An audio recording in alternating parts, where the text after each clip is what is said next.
श्री दुर्गा सप्तशती दशम अध्याय। शुंभ का वध।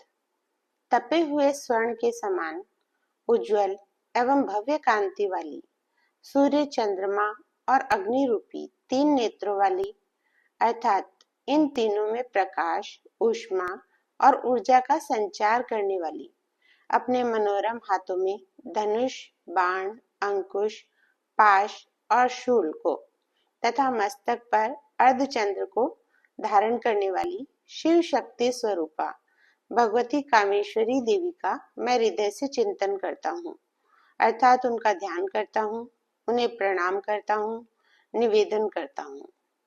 ऋषि बोले, अपने प्राणों के ही समान अत्यंत प्रिय अपने भाई निशुंभ को मरा हुआ और अपनी विशाल सेना को मारा जाता हुआ देखकर क्रुद्ध हुआ शुंभ देवी से कहने लगा, हे दुष्ट दुर्गे, तुम अपनी शक्ति का मिथ्या गर्व मत करो।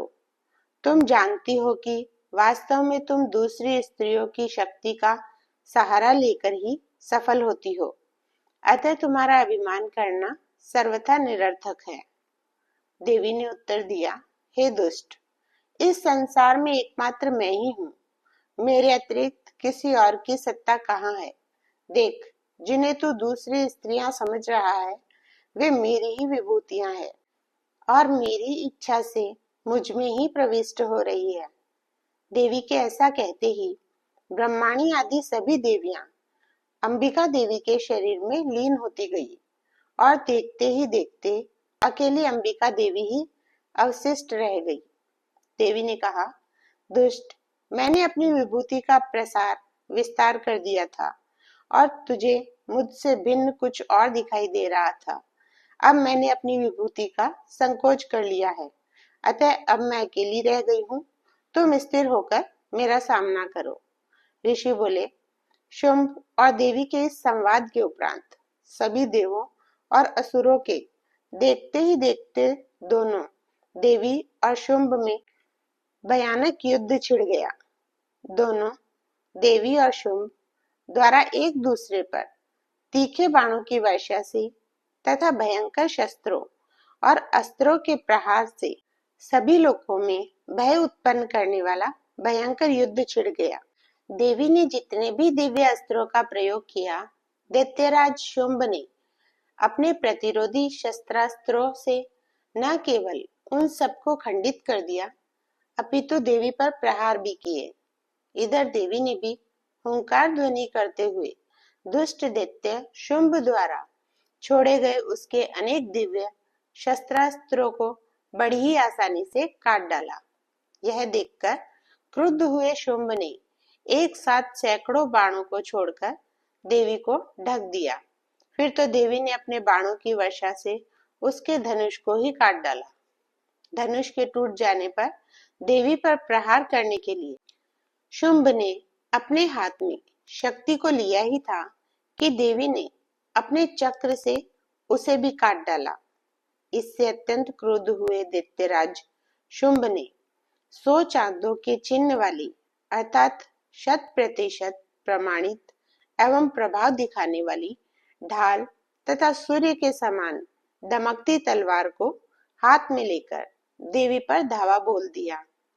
देवी ने शुंभ को अपने समीप देखते ही अपने धनुष से छोड़े तीखे बाणों से सूर्य किरणों के समान उज्जवल उसकी तलवार और ढाल को काट डाला। इस बीच देवी ने शुंभ के रथ के अश्वों और सारथी को मार गिराया तथा उसके धनुष को काट डाला। अब उसने देवी को यमलोक भेजने के लिए अपने हाथ में मुद्गर को उठा लिया। देवी ने अपने तीखे बाणों से शुंभ के मुद्गर को भी काटकर धरती पर गिरा दिया। तब वह मुक्का तानकर देवी पर प्रहार के लिए उनकी ओर लपका। दैत्यराज शुंभ ने जो ही देवी की छाती पर घूसा मारा, त्यों ही बदले में देवी ने भी उसकी छाती में अपनी हथेली से प्रहार किया, अर्थात उसे जोर से चांटा मारा। देवी के चांटे की चोट को न सहन करता हुआ दैत्याधिपति शुंभ चक्कर खाकर धरती पर गिर पड़ा, परंतु शीघ्र ही संभल कर उठ खड़ा हुआ। शुंभ ने उछलकर देवी को पकड़ा और उन्हें आकाश में उड़ा ले गया। देवी आधार के बिना ही आकाश में खड़ी होकर दानवराज शुंभ के साथ युद्ध करने लगी। आकाश लोक में शुंभ और देवी के मध्य चल रहे भयंकर युद्ध को देखकर सिद्ध और मुनि इसे एक विलक्षण एवं अभूतपूर्व घटना मानकर आश्चर्यचकित होने लगे।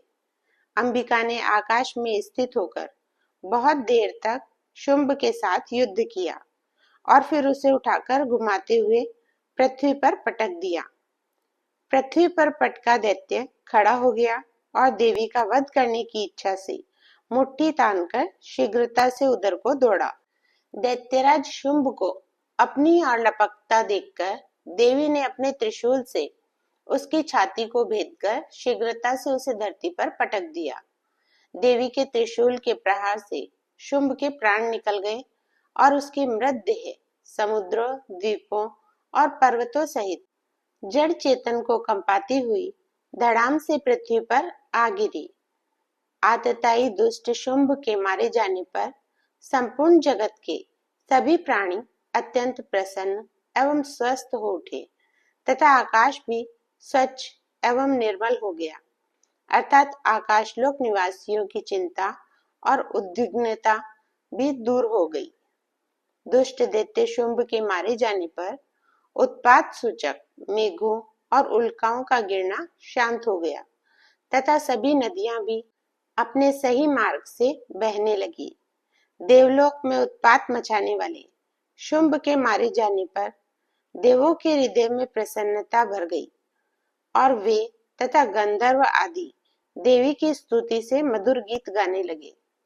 सभी गंधर्व, किन्नर आदि गीत गाकर और अपने वाद्य यंत्रों को बजाकर अपना हर्ष प्रकट करने लगे। अप्सराएं नृत्य करने लगी, वायु स्वच्छ होकर बहने लगी और सूर्य की प्रभा उज्जवल दिखाई देने लगी। इस सब के अतिरिक्त यज्ञशालाओं में बुझी आग अपने आप प्रज्वलित हो उठी तथा संपूर्ण दिशाओं में गूंजने वाले भयंकर शब्द भी तत्काल शांत हो गए।